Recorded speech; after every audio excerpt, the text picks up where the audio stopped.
This might surprise you, but the biggest threat to your budget, or in fact, all of your finances in general, are not always going to be the big splurges. Instead, it's the sneaky little ways your money disappears without you even realizing it. From unused subscriptions to hidden fees, these money leaks can quietly add up and cause you to lose hundreds, if not thousands of dollars over the long term. So in this video, we're going over the 7 ways you're losing money without even realizing it. It's hard to admit it, but I personally made too many of these mistakes in the past, and it took me way too long to realize that if I just paid a little more attention to some of these things, it would have helped me to avoid losing so much money. So hopefully by the end of this video, you'll be able to avoid and eliminate these things from chipping away at your hard-earned money, and in turn, be able to save more and possibly achieve your financial goals sooner. Starting with the first one, which is paying any sort of hidden fees. And this can be from things like your credit card annual fees, ATM fees, or even hidden charges and any contracts or services you might have signed up for. These might seem inconsequential, as it's usually just a couple of dollars here and there, but over the long term, they really add up, and you're essentially just wasting your hard-earned money on these completely pointless expenses, where you're literally not getting anything at all in return for the money that you spend. So what I recommend doing is to do an audit of all of your credit cards, for example, and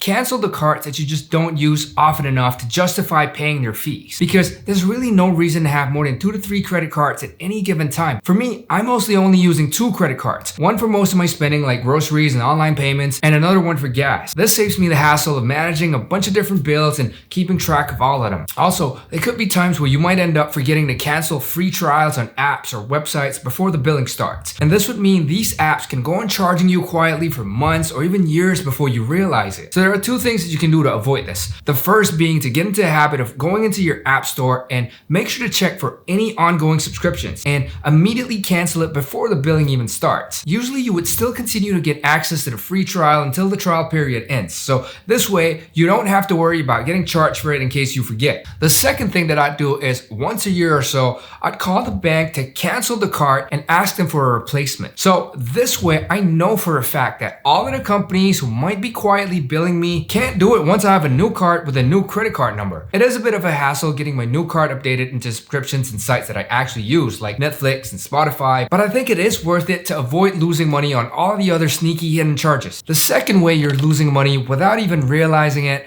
is by keeping your money in the bank. Of course, we gotta keep our money somewhere, and you can't possibly be stashing it under your mattress. But keeping your cash in the bank is an almost guaranteed way to lose money because of inflation. Now, if you don't know what inflation is, it's basically the increase in prices of things. You know how when you go out to eat or get groceries and you feel like things are getting more and more expensive? Well, that's partly due to inflation. So for example, let's say if you're able to get a basket of groceries for $100, chances are a year from now, it's gonna cost you $103 to $105 for the exact same basket of groceries, which means if you left $100 in the bank, it will no longer have the same purchasing power 1 year from now. In other words, it won't actually be worth the same $100. Depending on the inflation rate, your $100 in the bank will be worth maybe just 90-something dollars a year from now. So imagine leaving all of your savings in the bank. After a couple of years, the value of your savings will be eroded due to inflation. So to avoid losing money this way, you need to be investing most of your money. Plus, you're also losing money in terms of the potential gains that you can make from your investments. But I do get that for most people, investing might seem scary and complicated because of the risks involved, but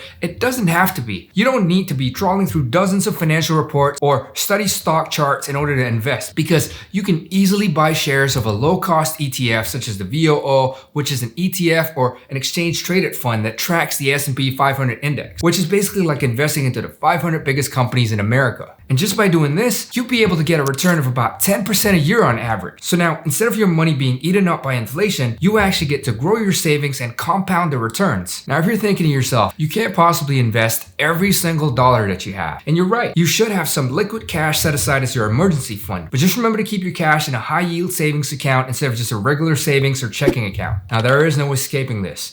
Companies are constantly bombarding you with marketing messages everywhere, and they're always trying to sell you something at every turn, whether you're out in the real world or online. So if you're not conscious about it, you will likely end up giving away your hard-earned money to these companies and end up buying things that you don't need. There's always some kind of sale going on. Every time you're scrolling through social media, you would see ads for all sorts of things. So you've got to train yourself to be mindful and not fall for all of these marketing tricks and tactics. Stuff like buy one, get one free, or limited time offers, for example. Just because it sounds like a good deal, it doesn't mean you should buy it just for the sake of it. One tip that I have is to declutter your email inbox and unsubscribe from as many marketing emails that you're subscribed to avoid being tempted to buy things that you don't need. In fact, you could take this one step further and unfollow pages on social media that's constantly promoting products that will make you want to buy them. This whole idea of retail therapy is one of the reasons why most people struggle financially, because instead of solving the root cause of their issues and unhappiness, they use a temporary fix like shopping, where they get a quick hit of dopamine and feel good in that moment when they buy something, only for it to fade away pretty quickly, and then they'd be looking for the next purchase. This sounds really silly because it's such a simple thing to do, but the reality is that most people still don't do it. Most households don't bother turning the lights off when they're not in use, just because it's become a habit to leave it on, and also because most people think it's not going to add a significant cost, which is kind of true. Traditional light bulbs will cost you about $22 a year based on the average electricity rate. Now, while leaving one light on won't cost you that much, there are other things inside your home that's constantly racking up your electricity bills, and one of them are your appliances that you leave on standby mode. Things like your microwave and your coffee makers, TVs, and even chargers. This causes something known as a phantom energy drain, where these devices would still consume energy even when they're turned off, as long as they remain plugged in. According to the Natural Resources Defense Council, this can cost the average US household up to $440 each year. Now, I know that it might just be too much of a hassle to have to unplug your appliances every single time you're done using them. So instead, you can save money on electricity in other ways, like making sure to switch all your lights to LED bulbs, which uses 75% less electricity. And also check that you're not using any old or outdated appliances like an old refrigerator, which might be more prone to leaks. So it would be worth investing in newer, more efficient appliances to help you save more money in the long term. Earlier, we talked about inflation and how that could erode the value of your money. So think about it. If the cost of everything is increasing, but your salary stays the same, then it means that your purchasing power is decreasing over time. For example, if inflation is at 3% per year, something that costs $1,000 today will cost you about $1,159 in 5 years. So if your salary doesn't increase, you're essentially making less money every year. And companies won't always offer raises unless you ask. If you stay silent, they get to save money while you work for less. For example, if your company budgets for raises and your coworkers negotiate for it, but you don't, then you're effectively subsidizing their pay increases. Many people assume hard work and performance are what will get you a raise, but that's not always true. If there were two employees with similar performance, but one asks for a raise and the other doesn't, the one who asks is more likely to get it. Plus, a raise isn't just about this year's income. It affects all of your future paychecks. So if you don't negotiate early on, then every future raise is based off of a lower starting point. Even if you're a small business owner or a service provider, you should also consider increasing your rates over time and don't end up lowballing yourself. I struggled with this too in the past when I was providing creative marketing services. I would severely undercharge my clients because I just didn't know how much my work was worth or how to charge an appropriate amount. I used to think that raising prices would scare away clients, and then I realized that there are always clients at higher price points. So let's say if you were a photographer charging $200 per session. If you were to double your rate to $400, sure, some clients might leave, but you'll have new, higher paying clients that'll come, which leads you to doing the same work for more money. And as weird as it sounds, when you charge higher prices, it can make you seem more valuable. For example, a personal trainer could raise their hourly rate from $50 to $80 and end up getting more clients just because they now appear to be more experienced and can charge a premium. So remember, whether you're employed or self-employed, if you fail to negotiate your worth,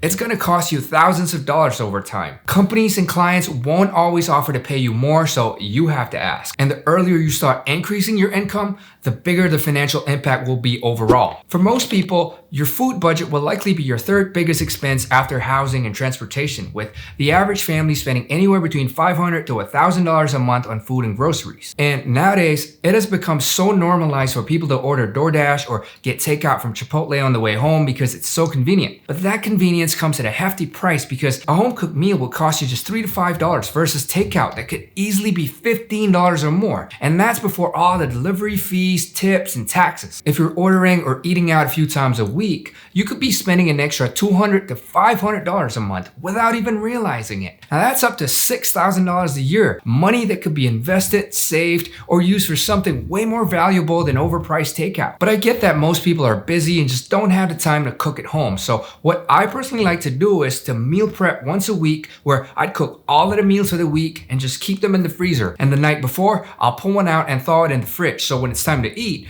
I'll just throw it in the microwave, and just like that, I have a meal in a few minutes that only cost me a couple bucks. I've been doing this for a while now, and let me tell you, I've saved so much money, which I've been able to invest and spend on more meaningful things, and actually go out to dinner at a really nice restaurant once in a while. A lot of people don't realize how much money they're losing by not using the right credit card.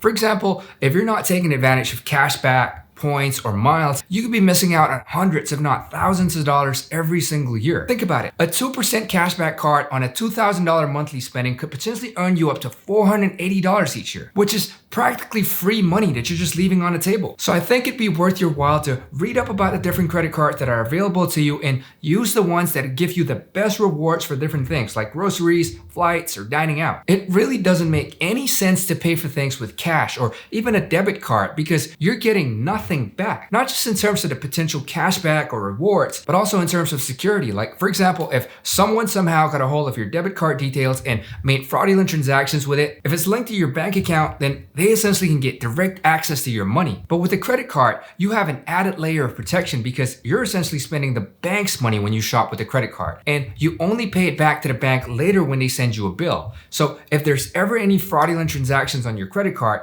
it's the bank's money that's at risk. So to me, it just really doesn't make any sense at all to pay for things with cash or a debit card when you can get rewards, airline miles, or cash back with a credit card. The only thing you gotta be mindful of is to use credit cards the right way, and that is to never ever carry your balance, and make sure to pay off the bill in full every single month, because the interest charges can really add up pretty quick, considering that the average credit card interest rate is over 20%. Plus, they're gonna slap you with all of the late fees and other charges, so it's just not worth it. So I would only spend money that I have available in cash in my checking account and be ready to pay the credit card bill in full, instead of looking at the credit card as a source of extra money, because it really isn't, and that's how most people get trapped into credit card debt. You could even ask your bank to adjust your credit limit to set a cap on your spending to prevent you from accidentally spending more than the amount that you set. So in a nutshell, you should only use credit cards for purchases that you'll be making anyway, pay it off in full each month, and then choose the credit card that gives you the best rewards for whatever you're spending on. That way, you'll maximize the perks without losing any money in the form of fees or interest. All right, so while we've talked a lot about the different ways that you could be losing money, I think it's equally important for you to focus on earning more money. So make sure to watch this video to see 6 ways that you can make an extra $200 a day. Now, if you found value from this video, please drop a like down below and subscribe if you haven't already. For now, thanks so much for watching, and I'll see you in the next one.